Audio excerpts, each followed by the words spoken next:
Students, देखिए आज हम लोग देखेंगे क्लास 9 का चैप्टर 2 फिजिक्स में force and laws of motion. Force and laws of motion.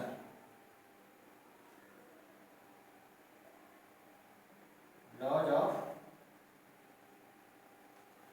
Force and laws of motion.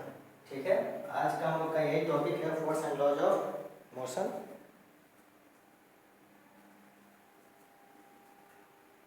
देखिए सबसे पहले हम लोग देखेंगे कि फोर्स क्या होता है। फोर्स को हम लोग कहते हैं बल। फोर्स मतलब होता है बल। फोर्स का डेफिनेशन होता है कि फोर्स इज अ पुल और पुश। फोर्स इज अ पुल और push which change or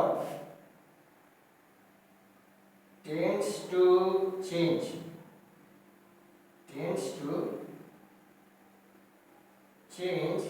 the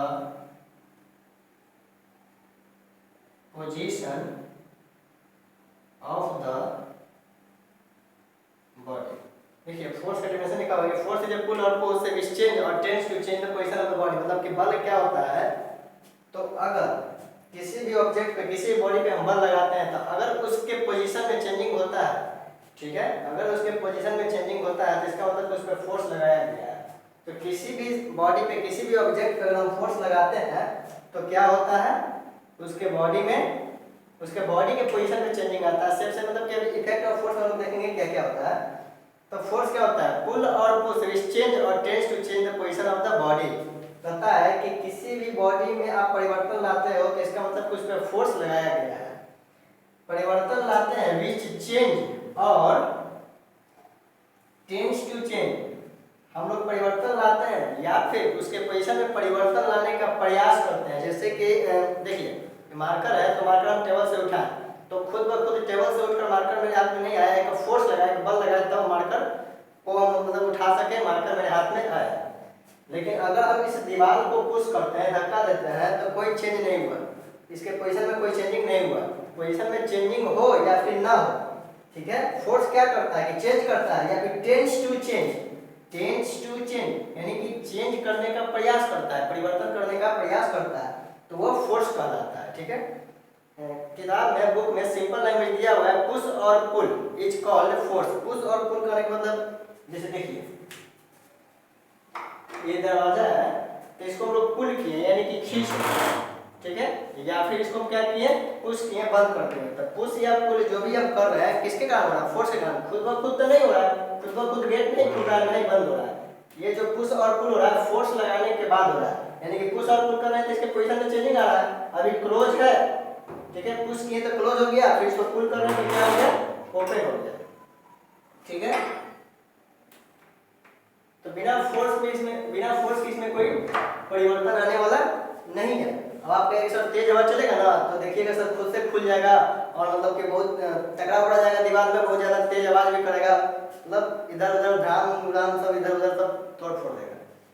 कहने का मतलब जब तेज हवा चलता है ना आंधी तूफान, तो देखते हैं कि हम लोग क्या कि झोपड़ी उपड़ी जो है ना या फिर छत के ऊपर जो टीन वगैरह रखा हुआ होता है सब उड़ जाता है, उसके पोजीशन में चेंजिंग हुआ। सर कौन फोर्स लगा रहा है वहाँ पे, हम लोग तो नहीं लगा रहे, तो वहाँ एयर प्रेशर लगता है और एयर प्रेशर भी एक प्रकार का फोर्स होता है। तो एयर प्रेशर के कारण उसमें चेंजिंग हो रहा है, वो भी एक प्रकार का फोर्स है। ठीक है, तो बिना फोर्स लगाए हुए किसी भी ऑब्जेक्ट में, किसी बॉडी में कोई चेंजिंग नहीं होता है। ठीक है, और ऐसे हम लोग पढ़ते हैं फोर्स इज पुल और पुश विच चेंज और टेंड्स टू चेंज। चेंज करता है या फिर चेंज करने का प्रयास करता है, उसको लोग कहते हैं फोर्स। फोर्स का दो टाइप होता है, ठीक है, यानी कि टाइप्स ऑफ फोर्स में हम लोग देखेंगे फोर्स का दो टाइप होता है।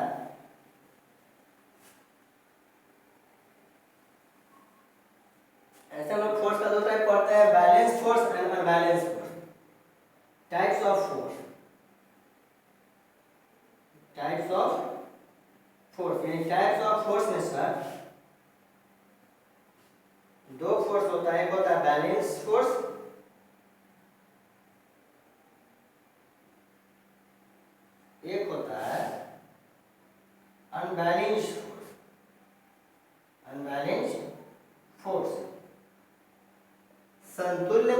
असंतुल्य बल। संतुल्य बल और असंतुल्य बल, बैलेंस फोर्स क्या होता है सर? देखिए कोई ऑब्जेक्ट है, जैसे मान लेते हैं कोई ऑब्जेक्ट हम बनाते हैं, यहाँ एक सर बॉक्स है, ठीक है, क्यूब के शेप में एक बॉक्स है, इस पे हम क्या किए हैं कि 20 न्यूटन का फोर्स लगाए, ठीक है, और इधर से भी हम लोग लगा दिए 20 न्यूटन का फोर्स। देखिएगा डायरेक्शन, देखिएगा एक तरफ इधर से और एक तरफ इधर से, यानी कि दोनों सर अपोजिट डायरेक्शन में, ये उधर धक्का दे रहा है, वो इधर धक्का दे रहा है, यानी कि दोनों जो फोर्स है इक्वल है एंड अपोजिट है। तो इक्वल एंड अपोजिट फोर्स लग रहा है, तो 20 न्यूटन से हम इसको उधर धक्का दे रहे हैं और 20 न्यूटन से कोई इधर से उसको धक्का दे रहा है। ये किधर जाएगा? ये जो बॉक्स है, जो क्यूब है, क्यूबाइड है, जो बोलिए, वो इसका डिस्प्लेसमेंट सर किधर होगा? उस डायरेक्शन में या फिर इधर? सर कोई डिस्प्लेसमेंट नहीं होगा, फोर्स जो है इक्वल है एंड अपोजिट डायरेक्शन में है, तो कोई डिस्प्लेसमेंट नहीं होगा। इसका मतलब इस पे जो फोर्स लगा है वो बैलेंस फोर्स है, यानी संतुल्य बल है, ठीक है, दोनों तरफ इक्वल है एंड अपोजिट है। जैसे कि हम लोग देखते हैं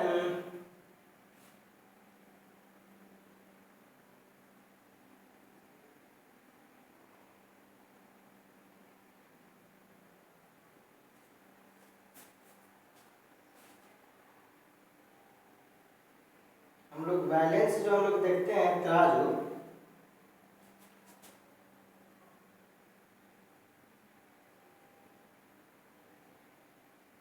ठीक है, मान लेते हैं कि इधर 5 केजी मास रखे हैं, 5 केजी इधर मास रखे, और इधर का किए कि हम लोग उतना ही चावल रखे हैं, यानी कि 5 केजी क्या रखे?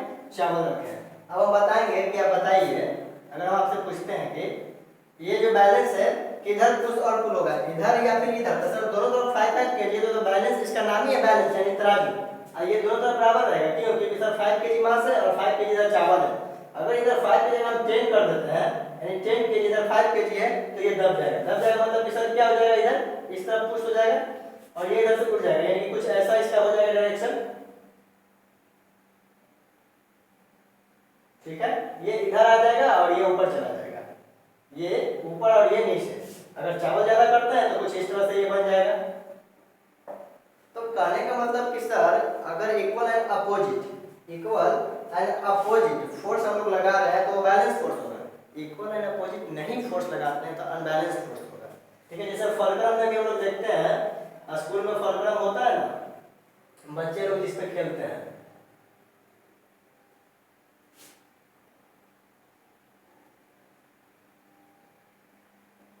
ठीक है, बच्चे बैठकर इस पे झूला झूलते हैं, एक उधर एक इधर, मान लीजिए इसमें 2 गर्ल्स बैठी हुई है, एक, ठीक है, 25 केजी का कोई है छोटा बच्चा, इधर भी 25 केजी का कोई छोटा बच्चा बैठा हुआ है या फिर बैठे हुए। तो कहने मतलब कि ये सब फलक्रम किधर जाएगा? इधर, मतलब इधर दबेगा या फिर किधर उठेगा? तो सर दोनों ना बराबर में रहेगा, बैलेंस में रहेगा। लेकिन इधर मान लेते हैं कि इधर 30 केजी का कोई स्टूडेंट है, इधर से 25 केजी है, तो फलक्रम का कुछ जो डिजाइन हो जाएगा कुछ इस टाइप का हो जाएगा, ठीक है। तो फोर्स जैसे कि दोनों तरफ मास अलग रहता है, डिफरेंट रहता है, कम ज्यादा रहता है ना, तो ये जो फलक्रम है हमेशा ऊपर नीचे होते रहता है। लेकिन जैसे ही दोनों तरफ हम लोग बराबर मास रख देते हैं तो दोनों क्या हो जाएगा? बैलेंस में हो जाएगा।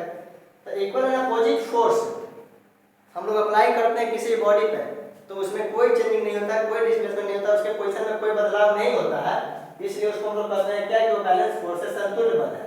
फोर्स लगाने पर क्या होता है? कोई ना कोई बदलाव होता है। जैसे कि हम लोग बहुत सारा एग्जाम्पल देखें, पुल एंड पुश देखें। जैसे कि आप जैसे स्कूल जाते हो तो आपका बहुत बड़ा बैग है, उसमें बहुत सारा कॉपी किताब कलम बहुत सारा चीज नोट्स रखा हुआ है उसमें। तो जैसे ही आप स्कूल जाने के लिए तैयार होते हो तो क्या करता है? बैग खुद ब खुद आपके साथ चला जाता है स्कूल? नहीं सर, बैग को हम उठाते हैं, स्कूल ले जाते हैं, फिर उतना भारी बैग उठाकर घर पे लाते हैं, ठीक है। हाँ, अभी सही है क्योंकि अभी स्कूल जाना नहीं पड़ रहा है कोरोना साहब के कारण, तो बैग जहाँ है वही है, बैग में कोई डिस्प्लेसमेंट नहीं हो रहा है क्योंकि उसमें फोर्स नहीं लग रहा है। तो स्कूल जाने के बैग खुद ब खुद उठकर स्कूल नहीं जाता है और नहीं उठकर यहाँ मतलब घर पे आता है, उसमें लोग फोर्स लगाते हैं, एक बल लगाते हैं, तब उस बैग में डिस्प्लेसमेंट होता है। सर वो स्कूल गया और आया, खुद से नहीं, हम लेकर गए, आप लेकर गए, ठीक है। Balance and unbalance, balance force equal and opposite. Unbalance force किसको कहेंगे? इधर पिक्चर बनाते हैं, फिर से एक बॉक्स बनाते हैं हम लोग,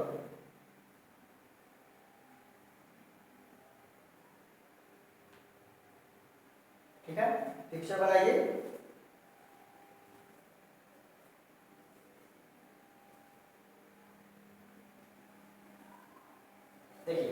बना लिया हमने पिक्चर।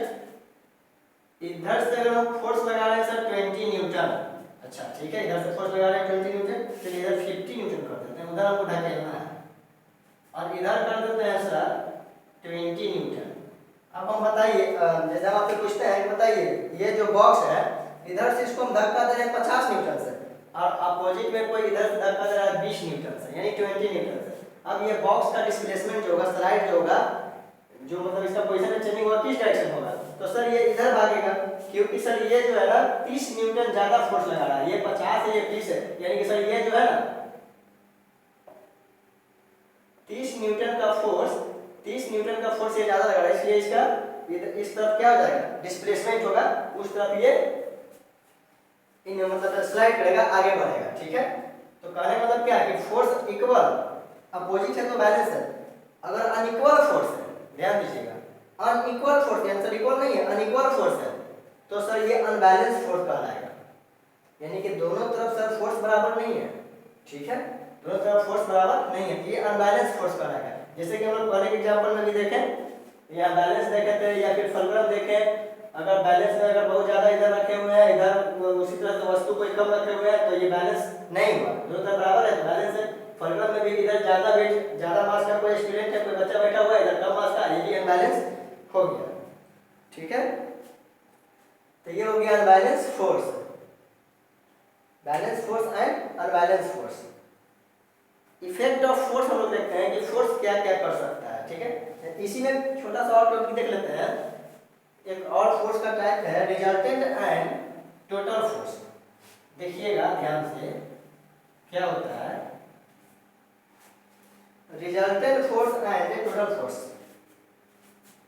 चलिए इसी पे हम लोग देखते हैं, हम कहेंगे कि यहाँ टोटल फोर्स कितना होगा, तो जैसे आपको टोटल फोर्स बोला जाता है, टोटल फोर्स, तो बिना डायरेक्शन को ध्यान में रखे हुए जो भी फोर्स दिया हुआ उसको ऐड कर दीजिए, मतलब कि sir total force equal to add, जी बिल्कुल, total force equal to add, मतलब कि sir 50 newton plus 20 newton, 50 newton plus 20 newton equal to कितना हो गया, तो सर यहाँ 70 न्यूटन हो गया, ये हो गया टोटल फोर्स।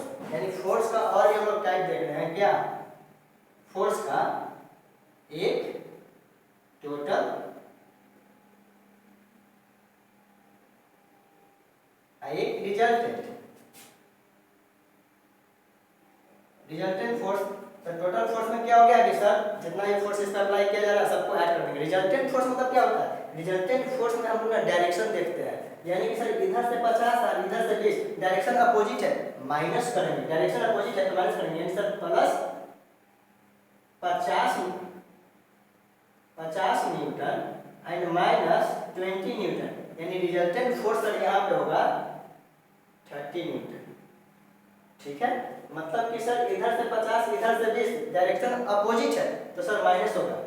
आपके कहने का मतलब कि सर डायरेक्शन अगर हम सेम कर दें तो क्या होगा,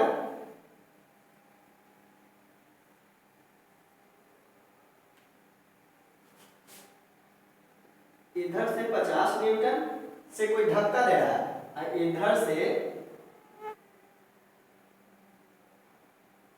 30 न्यूटन से कोई क्या कर रहा है, इसको खींच रहा है, पुल कर रहा है, जैसे रिक्शा पुल रहा है या फिर कोई ठेला है, तो ठेला मालिक हम ठेला खींच रहे हैं, ठीक है, हम ठेला खींच रहे हैं, आप लोग पीछे से धक्का दे रहे हैं, ठीक है ना, तो आप लोग 50 न्यूटन से धक्का दे रहे हैं, 30 न्यूटन से खींच रहे हैं, तो यहाँ टोटल फोर्स कितना होगा, तो सर टोटल में तो आपको ऐड करना है, यानी सर टोटल फोर्स अगर निकालते हैं,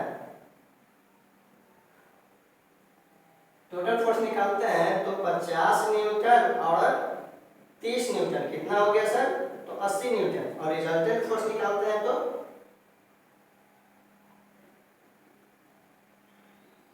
सर डायरेक्शन इस बार ना अपोजिट नहीं है, सेम डायरेक्शन है, यानी कि 50 न्यूटन से हम लोग धक्का दे रहे थे और 20 न्यूटन 30 न्यूटन से कोई उसको खींच रहा है, यानी कि कितना हो गया 80 न्यूटन।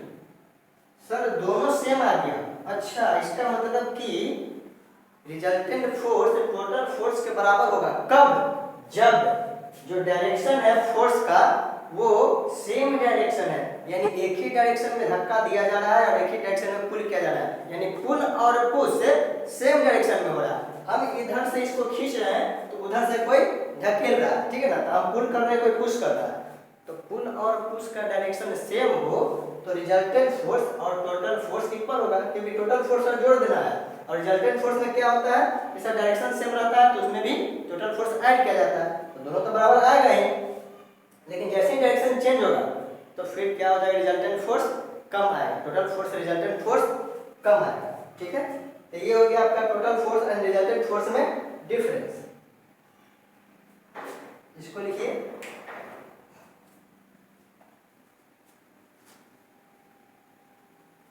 चलिए ठीक है। फोर्स हम लोग देखें कि फोर्स क्या करता है, तो फोर्स किसी बॉडी पे लगाते हैं तो पोजीशन में चेंजिंग होता है। फोर्स दो प्रकार का होता है, balance and balance, equal and opposite force है। तो बैलेंस फोर्स अनइक्वल फोर्स है, किसी बॉडी पर अनइक्वल फोर्स लग रहा है तो उसमें कोई डिस्प्लेसमेंट हुआ तो उसको हम लोग कहेंगे अनबैलेंस फोर्स। अनबैलेंस फोर्स का एडवांटेज भी है, जैसे कि हम मूव कर रहे हैं या फिर ये गेट खुल रहा है, अब हम जितना इसमें फोर्स लगाएंगे उतना ही फोर्स गेट यहाँ पे लगा देंगे। लॉज ऑफ मोशन हम लोग पढ़ेंगे, 3 लॉज है न्यूटन का दिया हुआ, उतना ही फोर्स भी लगा देंगे, गेट कभी खुलेगा नहीं। हम जितना सब फोर्स लगा कर चल रहे हैं उतना ही फ्रिक्शनल फोर्स हमारे पैर के और जमीन के बीच में लग जाए तो हम मूव करेंगे नहीं, ठीक है। तो यानी कि अनबैलेंस फोर्स होना जरूरी है। अनबैलेंस फोर्स यानी कि एक कम एक ज्यादा है तो डिस्प्लेसमेंट होगा। जितना फोर्स लगाकर हम किसी भी ऑब्जेक्ट को उठा रहे हैं, किसी भी ऑब्जेक्ट को हम उठा रहे हैं, अब वो कह रहा है कि हम नहीं उठेंगे, मेरे पास उतना ही फोर्स है जितना आप लगा रहे हैं, तो उठेगा ही नहीं। मार्कर कहेगा कि नहीं आप हमको फोर्स लगा के उठा रहे हैं, 10 न्यूटन का फोर्स है, आप हमको उठा रहे हैं, हम भी 10 न्यूटन का फोर्स लगा रहे हैं, तो ये मार्कर उठता ही नहीं। अनबैलेंस फोर्स के कारण डिस्प्लेसमेंट होता है, बैलेंस फोर्स के कारण डिस्प्लेसमेंट नहीं होता है।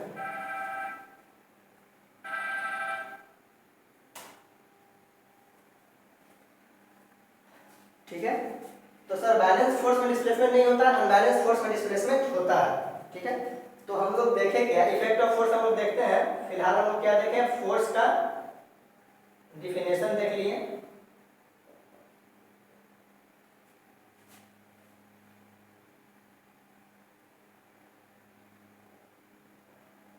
ठीक है, फोर्स का टाइप में हम लोग कितना टाइप देखें, बैलेंस फोर्स,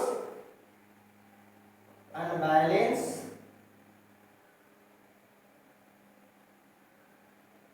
फोर्स, ठीक है, balance force and unbalance force. इसी में 2 टाइप और हम लोग देखें, क्या, resultant force and total force, ठीक है। फोर्स का ऐसा यूनिट जो होता है, फोर्स का ऐसा यूनिट होता है, अभी हम लोग बार बार 10 बार बोले हैं क्या, न्यूटन। तो फोर्स का ऐसा यूनिट क्या होता है, तो न्यूटन होता है। न्यूटन साहब जो हमारे साइंटिस्ट हैं उन्होंने ही फोर्स के बारे में बताया तो अपने नाम पे दे दिया, यानी कि फोर्स का ऐसा यूनिट न्यूटन, ठीक है। अब फोर्स में हम बताएं कि डायरेक्शन और मैग्नीट्यूड दोनों था, इसलिए फोर्स को हम लोग रखते हैं वेक्टर क्वांटिटी में। तो फोर्स क्या है सर, फोर्स वेक्टर क्वांटिटी है।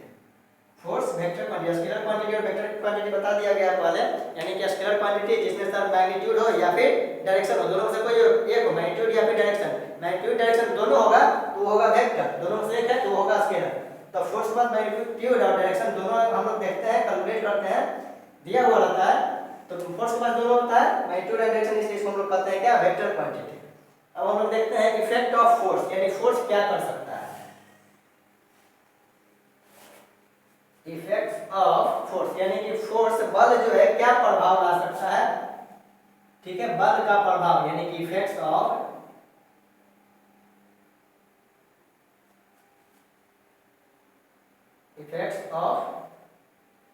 फोर्स, बल का प्रभाव, ठीक है। सबसे पहले हम लोग क्या देखें कि force can change the position of the body, मतलब कि sir force can change the position of the body. बहुत सारे एग्जांपल हम लोग देखें कि force can change the position of the body, यानी कि फोर्स किसी ऑब्जेक्ट पे लगाते हैं तो बॉडी में क्या रहता है, चेंजिंग रहता है। किसी भी ऑब्जेक्ट में उसके क्या करता है, तो डिस्प्लेसमेंट करता है, पोजीशन में चेंजिंग लाता है, ठीक है। Force can change the shape and size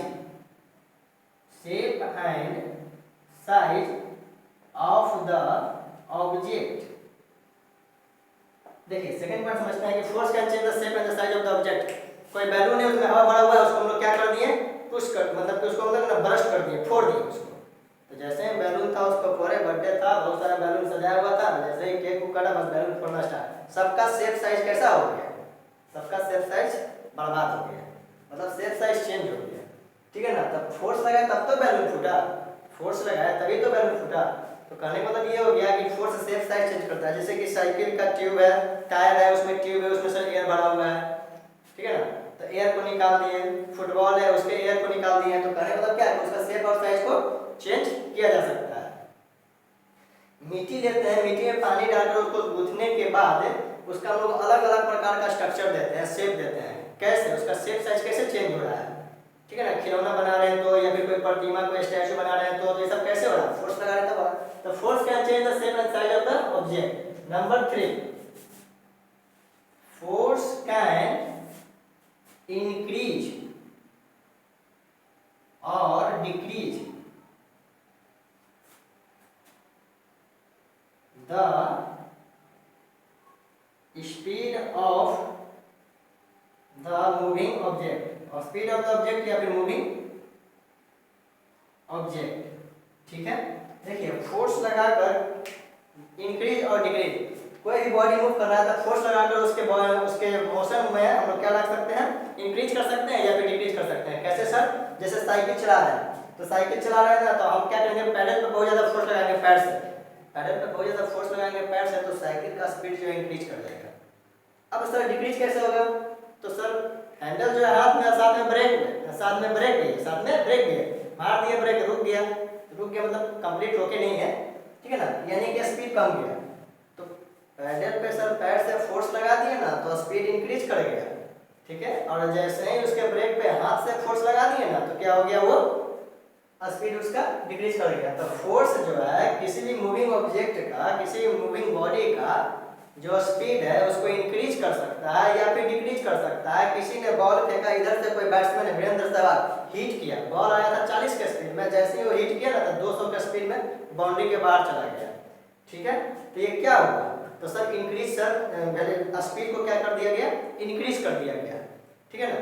तो फोर्स, अब ऐसा नहीं है कि बैट खुद से उठा और मार दिया बॉल को, जी नहीं, उसमें फोर्स लगाया गया, यानी कि फोर्स लगाकर बॉल को उठाया और फोर्स लगाकर बैट को उठाए और फोर्स लगाकर बॉल को हिट किया, तो बॉल का स्पीड इंक्रीज कर दिया।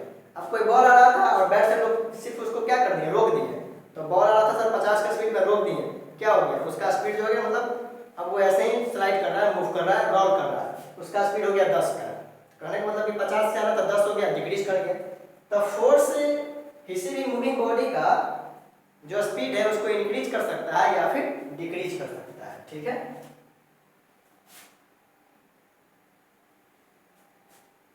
अपने अनुसार आप फोर्स को इंक्रीज डिक्रीज कर सकते हो ना, फोर्स के द्वारा मूविंग बॉडी के स्पीड को इंक्रीज डिक्रीज कर सकते हो। इसमें एक और दिया हुआ है कि फोर्स से कोई बॉडी मूव कर रहा है, यानी कि सर कोई बॉडी है जो मोशन में है, उसको रेस्ट में ला सकता है, और सर कोई बॉडी है रेस्ट में, फोर्स लगाकर उसको हम लोग मोशन में ला सकते हैं, ठीक है, मोशन में ला सकते हैं। कैसे सर, तो फोर्स के कारण मोशन में है तो रेस्ट में ला सकते हैं, और रेस्ट में है तो मोशन में ला सकते हैं। जैसे मान लेते हैं कि सबसे पहले हम देखते हैं मोशन में है तो रेस्ट में ला सकते हैं। रेस्ट में क्रिकेट का बॉल है, किसी ने हिट किया तो जैसे ही मेरे पास आता उसको कैच कर लिया, अब बताइए बॉल कहाँ है, मेरे हाथ में, कहीं मूव कर रहा है, नहीं सर, वो तो मोशन में था, उधर से मोशन में आ रहा था, हम उसको कैच कर लिए, रेस्ट में आ गया, ठीक है। उसके बाद रेस्ट से मोशन में, रेस्ट से यहाँ फुटबॉल रखा हुआ है, फुटबॉल यहाँ, ठीक है ना, फुटबॉलर जो है आया और उसको किक कर दिया, जैसे ही किक किया तो फुटबॉल यहाँ रेस्ट में था, जैसे ही उसको किक किया मोशन में आ गया, किक किए या फिर कैच किए, ये सब किसके कारण हो रहा है, फोर्स के कारण हो रहा है। फोर्स के कारण मोशन के बॉडी को रेस्ट में ला दिए, रेस्ट के बॉडी को मोशन में ला दिए, फुटबॉल रखा हुआ था, किक कर दिए, क्या हो गया, तो मोशन में आ गया, मोशन में कोई बॉल मेरे तरफ आ रहा था उसको रोक लिए, ठीक है ना, या फिर फुटबॉल मेरे तरफ आ रहा था उसको पैर से रोक लिए। अब उसको हमको क्या करना है, दूसरी तरफ मोशन में उसको ये करना है, ठीक है। तो फोर्स के कारण ये सब होता है। एक लास्ट है था, बहुत इंपॉर्टेंट है, अभी हम लोग मिस कर रहे थे उसको। Force can change the direction of the moving object. क्या? Force can change the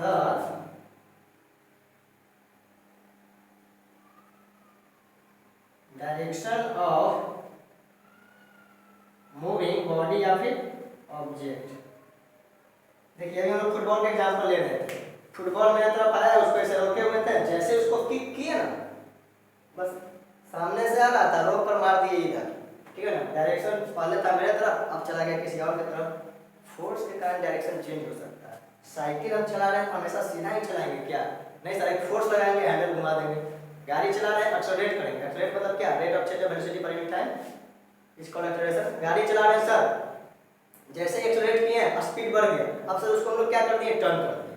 turn करने डायरेक्शन चेंज हो गया। खुद से तो हैंडल घूमता नहीं है, खुद से हैंडल घूमता नहीं। अब ऐसा नहीं है कि सर आप चला रहे हैं तो खुद से हैंडल नहीं घूमता सीधा, तो आप उसको छोड़ दीजिए। जी नहीं, छोड़ देंगे तो बैलेंस फोर्स हो जाएगा। बैलेंस फोर्स में रखना है। कहने का मतलब ये हुआ कि उसको मतलब खड़ा रखने में कि दोनों तरफ गिरे नहीं। वो तो मोमेंटम कारण होता है कि गिरता नहीं है।